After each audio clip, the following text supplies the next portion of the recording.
it going, everyone, and welcome back to Rangers Rundown. The Rangers dropped their third game in a row, this time to the Colorado Avalanche in a shootout. It was a hard-fought game, to be sure, a exciting game at times, except for that first period, but, you know, a fun game to watch. It's too bad the Rangers only came out with 1 point instead of 2. Hedl is out of the lineup for at least a week, so he's going to miss, I think, 4 games, including the one that was just played. This was Georgiev's return to MSG, and good for him for getting the win. Hunt was in the lineup for Colorado, so weird to see a familiar name in their lineup so soon after he was claimed on waivers. The lineup tonight: Kreider, Zibanejad, Kakko, Panarin, Trocheck, Lafreniere, your solid top 6. VC, Goudreau, Kravtsov as your third line in the absence of Hedl, Blais, Carpenter, Reeves as that fourth line. Lindgren, Fox, Miller, Trouba, Hayek in for Jones tonight with Schneider and then Shesterkin in the net. We come into the first period. Lafreniere almost deflects a Colorado pass into their net. And that leads to about 40 seconds of pressure for the second line. And the pressure ends with Hayek with a bad pass to the slot. Who would have thought? Shesterkin makes a huge save on McKinnon 3.5 minutes in. Minute and a half later, about 5 minutes in, a deflection is stopped by Georgiev. Both goalies were phenomenal tonight. I think both goalies got a star in this game. They just both were playing out of their minds. Shesterkin, great save just under 7 minutes in, and then another great save shortly after that. Georgiev making good saves, but giving up rebounds, so Rangers probably looking for those rebound chances. Halfway through, Shesterkin stops a McKinnon 2-on-1 and then a Rantanen chance shortly after that. At 10:25, Kakko takes a hooking penalty, and the Avalanche would score on that power play. At 11:40, it would be Nichushkin scoring that power play goal. Lines come together shortly after that goal. It's getting pretty chummy. These teams not really enjoying each other's company throughout the game tonight. 6 minutes left in the period. Blais weaves into the zone for a shot. I've been underwhelmed with Blais' play so far this season. Hopefully he picks it up. He hasn't been, I guess, wowing me. Not that I didn't really expect him to wow me, but I guess in the back of my mind I expected a little bit more. Rangers, not much possession time at this point in the period. Colorado really holding on to the puck when they have it. Scoring chances at this point, so we'll say like 13, 14 minutes into the game, scoring chances are 8-1 in favor of Colorado. Colorado owned the first period. Zibanejad has a slap shot from the slot, and then at 15:11, Lafreniere takes a high sticking penalty. It wasn't even his stick that hit the Colorado player. It was another Colorado player's stick that hit. That was the high sticking call. It wasn't even Lafreniere's stick, but since it's not a 4-minute minor, you can't review it. It was only a 2-minute minor, so it's non-reviewable. So Lafreniere takes a penalty or sits in the box for a penalty that he didn't even take. And it's very clear that he didn't take it. Everyone in the arena knew he didn't take it, but he has to serve it anyway. Stupid rule. They should look to fix that. Colorado Power Play 2 has 3 defensemen on it. Probably the only power play unit in the league that runs 3 defensemen, but there you go. 2 minutes left. Rangers capitalize off a Colorado giveaway for a chance, and then right at the buzzer, so 20 minutes, Hunt takes an interference penalty. Rangers looked better in that first period since the penalty kill, but the shots are 20-11 in favor of Colorado. Second period, Rangers power play to start the period, very bad. You would think starting on the power play to start a period is good. It's actually not great. Your legs have been cold from sitting in the locker room for 20 minutes. So starting a period on the power play seems nice. It seems like it's an advantage, but it's actually not as much of an advantage as you would think. VC intercepts a pass in the offensive zone for a chance. Trouba lays a huge hit on Lehkonen about 3 minutes into the period. Shesterkin, 2 great saves on Comfer 4.5 minutes in. Second line with 2 great chances. At this point, second period, Rangers are coming out very much more physical than they were in the first period. Shot 7-4 in favor of the Rangers, 7.5 minutes in. Shesterkin, huge save on a Rantanen breakaway. 9:33, Trouba takes a hooking penalty. Great penalty kill. No shots or shot attempts for Colorado on that power play. So Rangers, excellent job penalty killing. 13-10, Comfort takes a hooking penalty. 7 seconds in, Kreider has a deflection that stays out. He, after deflecting his puck, put his hands up. He thought the puck had gone in the net, but it got behind Georgiev. He lays down on it. No goal. Good power play for the Rangers, but the Rangers, you could see, very clearly getting frustrated at this point. They have their chances, just nothing's going in.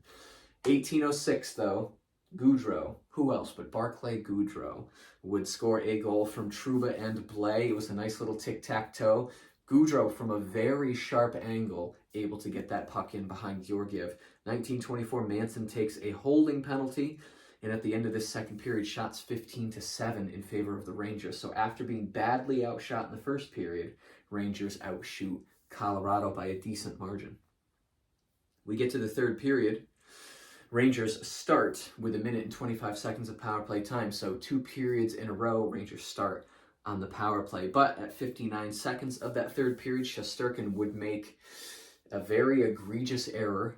He went out to play the puck, and he mishandles it. It ends up in the corner. He's not allowed to touch it, so he tries to scurry back to his net, passes it out to O'Connor, who scores a shorthanded goal. Colorado goes up 2-1 on a shorthanded goal.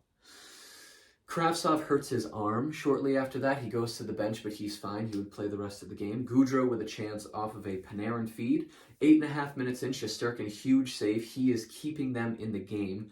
Too many defensive turnovers for the Rangers right at the blue line, trying to get the forecheck started by a pass into the neutral zone that's just cut off or blocked by Colorado, who very quickly forechecks back the other way. That happened way too many times tonight.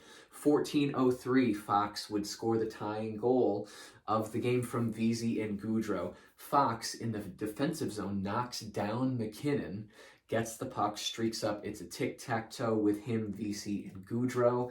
The game is tied at 2. So, first period, we have depression. Second period, we have energy coming back. Third period, energy is fully restored.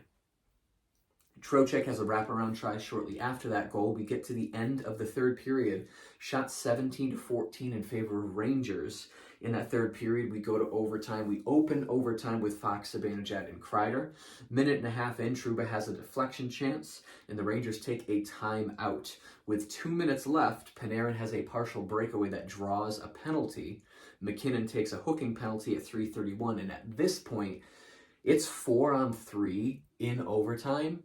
I think all of us expected the Rangers to close it out in OT, and to be fair, they came very close to finishing this game in overtime a couple times, but overtime ends, it's still tied 2-2. Zibanejad was hurting towards the end of overtime. He gets back to the bench. He would shoot in the shootout, so it looks like he's fine.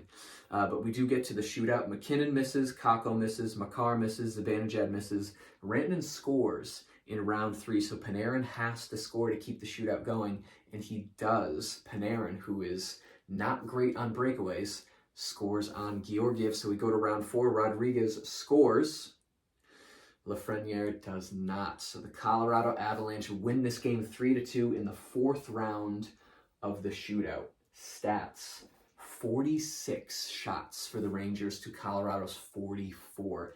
90 shots in this game between both teams. It was a shooting gallery, and both goalies were up to the task. Face-offs, 56.5% for the Rangers, so above 50%. We like that. Power play, 0 for 4. We don't like that. Hits, 39-24 in favor of the Rangers. Blocks, 16-12, also in favor of the Rangers. No trivia question tonight. It was on ESPN. Tomorrow night, the game is on TNT. And then Saturday afternoon, the game is on the NHL Network. So 3 straight games without a trivia question. 3 straight games without Sam Rosen calling the game. I guess we'll have to deal with these other lesser commentators, so to speak. Where shall I put the Rangers on the glory graph tonight? First period was not their period.